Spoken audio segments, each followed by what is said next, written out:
একজন নবী যার জন্ম হয়েছিল কোনো পিতা ছাড়াই, যা ছিল আল্লাহর এক মহান নিদর্শন, যিনি মাটির পাখিতে প্রাণ দিয়েছিলেন, মৃতকে জীবিত করেছিলেন, অন্ধকে দৃষ্টি ফিরিয়ে দিয়েছিলেন, যাকে ক্রুশবিদ্ধ করা হয়নি, বরং আল্লাহ তাকে নিজের কাছে তুলে নিয়েছেন।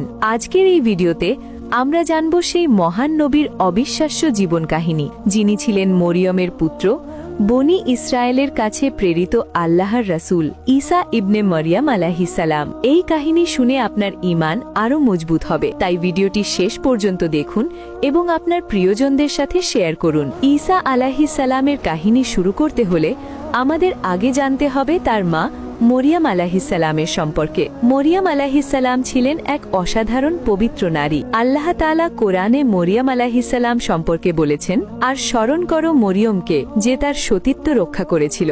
অতঃপর আমি তার মধ্যে আমার রূহ ফুঁকে দিয়েছিলাম এবং তাকে ও তার পুত্রকে বিশ্ববাসীর জন্য নিদর্শন বানিয়েছিলাম। সূরা আল আম্বিয়া আয়াত 90।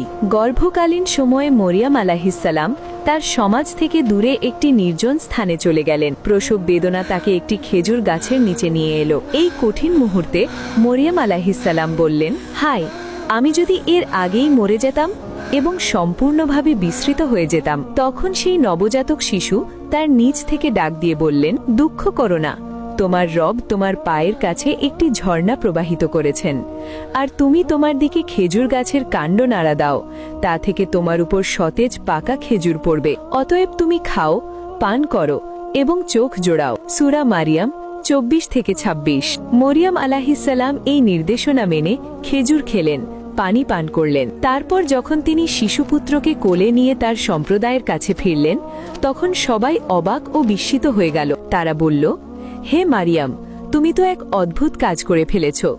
হে হারুনের বোন, তোমার পিতা তো কোনো মন্দ লোক ছিলেন না এবং তোমার মাতাও ব্যভিচারিণী ছিলেন না। ঈসা আলাইহিস সালাম বড় হতে থাকলেন আল্লাহর বিশেষ রহমতে। তার মাধ্যমে আল্লাহ এমন সব মুজিজা প্রকাশ করতে লাগলেন, যা মানুষকে তৌহিদের দিকে ডাকত। ছোটবেলায় অন্য শিশুরা যখন মাটি দিয়ে খেলত, ঈসা আলাইহিস সালাম মাটি দিয়ে পাখির আকৃতি তৈরি করতেন। তারপর আল্লাহর অনুমতিতে সেই মাটির পাখিতে ফুঁক দিলে সেটি সত্যিকারের পাখি হয়ে উড়ে যেত। সূরা আল মাইদা 110।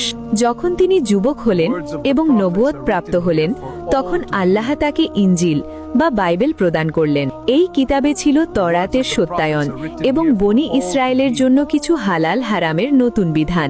ঈসা আলাইহিস সালাম বনি ইসরায়েলের কাছে বললেন, নিশ্চয়ই আমি তোমাদের কাছে তোমাদের রবের পক্ষ থেকে নিদর্শন নিয়ে এসেছি। আমি তোমাদের জন্য তওরাতে যা আছে তার সত্যায়ন করতে এসেছি এবং তোমাদের জন্য কিছু বিষয় হালাল করে দিতে, যা তোমাদের উপর হারাম ছিল। কিন্তু বনি ইসরায়েলের অধিকাংশ মানুষ কঠিন হৃদয়ের ছিল। তারা আগের অনেক নবীকে হত্যা করেছিল।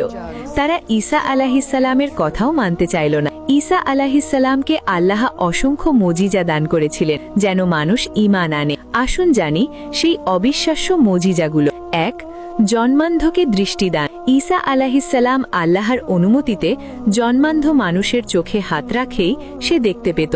2. কুষ্ঠরোগীকে সুস্থ করা। ঈসা আলাইহিস সালাম স্পর্শ করতেন এবং আল্লাহর হুকুমে তারা সুস্থ হয়ে যেত। 3. মৃতকে জীবিত করা। কোরআনে বলা হয়েছে, এবং আমার অনুমতিতে তুমি মৃতকে জীবিত করতে। সূরা আল মাইদা 110।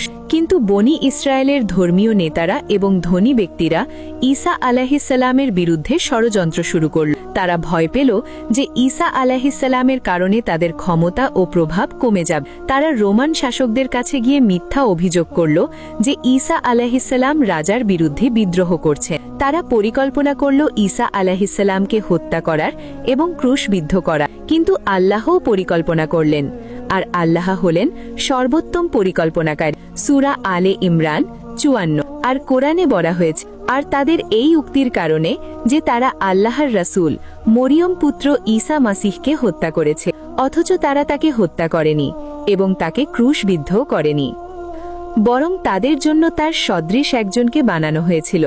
আর নিশ্চয়ই যারা তাতে মতভেদ করেছে, তারা অবশ্যই তার সম্পর্কে সংশয়ের মধ্যে রয়েছে।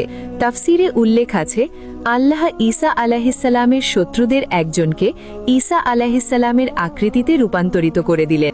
সেই ব্যক্তিকেই তারা ধরে নিয়ে ক্রুশবিদ্ধ করল। প্রকৃত ঈসা আলাইহিসসালাম আল্লাহর কাছে আসমানে উঠে গেলেন জীবিত অবস্থায়। ঈসা আলাইহিসসালাম এখনও জীবিত আছেন আসমানে। হাদিসে বর্ণিত আছে তিনি কিয়ামতের আগে আবার পৃথিবীতে ফিরে আসবেন।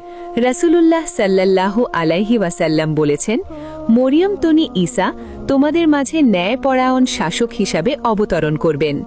তিনি ক্রুশ ভেঙে ফেলবেন, শূকর হত্যা করবেন এবং জিজিয়া কর রহিত করবেন। তিনি দাজ্জালকে হত্যা করবেন এবং পৃথিবীতে শান্তি ও ন্যায় প্রতিষ্ঠা করবেন। তারপর তিনি মৃত্যুবরণ করবেন এবং মুসলমানরা তার জানাজা পড়বে। প্রিয় দর্শক, ঈসা আলাইহিসসালামের এই জীবন কাহিনী আমাদের কি শিক্ষা দেয়? প্রথমত, আল্লাহ সর্বশক্তিমান, তিনি যা চান তাই করেন। তিনি আদম আলাইহিসসালামকে বানিয়েছেন মাটি থেকে, মা বাবা ছাড়া। তিনি ঈসা আলাইহিসসালামকে বানিয়েছেন শুধু মা দিয়ে, পিতা ছাড়া। দ্বিতীয়ত, ঈসা আলাইহিসসালাম আল্লাহর বান্দা ও রাসূল। তিনি আল্লাহ নন এবং আল্লাহর পুত্রও নন। কোরআনে আল্লাহ বলেছেন, নিশ্চয়ই কুফরি করেছে তারা যারা বলে আল্লাহ হলেন মাসিহ, মরিয়মের পুত্র। অথচ মাসিহ বলেছিলেন, হে বনি ইসরায়েল, তোমরা আল্লাহর ইবাদত করো, যিনি আমার রব এবং তোমাদের রব। সূরা আল মাইদা ৭২। তৃতীয়ত, সকল নবী রাসূলগণ একই বাণী নিয়ে এসেছেন, তাওহীদ বা এক আল্লাহর ইবাদত। মুহাম্মদ সাল্লাল্লাহু আলাইহি ওয়াসাল্লাম হলেন শেষ নবী, আর কোরআন হল শেষ কিতাব। চতুর্থত, আল্লাহর পরিকল্পনা সব সময় সফল হয়। শত্রুরা ঈসা আলাইহিসসালামকে হত্যা করতে চেয়েছিল, কিন্তু আল্লাহ তাকে নিজের কাছে তুলে নিয়েছেন। তাই আসুন আমরা সকল নবী রাসূলদের উপর ঈমান আনি এবং শুধুমাত্র এক আল্লাহর ইবাদত করি। ভিডিওটি ভালো লাগলে লাইক, শেয়ার ও সাবস্ক্রাইব করতে ভুলবেন না। আপনার মতামত কমেন্টে জানান। আল্লাহ হাফেজ।